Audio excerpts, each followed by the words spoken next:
Good morning, class 12 students. Welcome back to class 12 mathematics. I already taught you functions, relations, and just I started inverse trigonometric function. By that time, your entrance classes started. So I thought that my classes may disturb you and your studies in entrance. So since lockdown is extending indefinitely, I'm planning to start again the classes. So we have already discussed about relations and functions.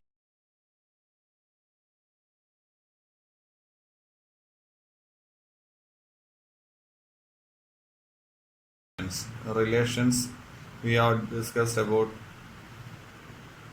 universal relation, null relation, reflexive relation, symmetric relation, transitive relation, equivalence relation. And we have solved a lot of problems how to show that a relation is equivalence. Then function. What are the conditions that a relation to be a function? Domain and range of a function.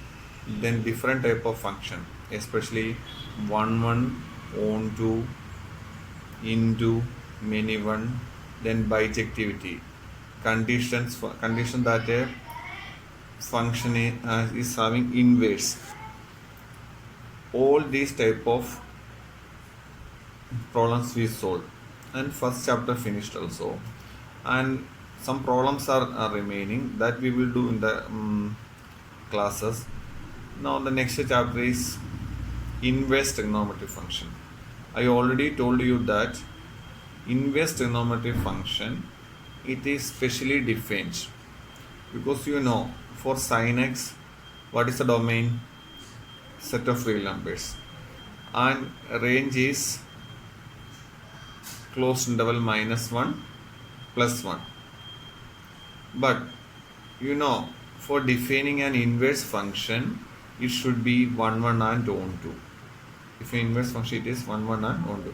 So if you restrict the domain of sin x as closed interval -π/2 to +π/2, then we can define inverse of the function.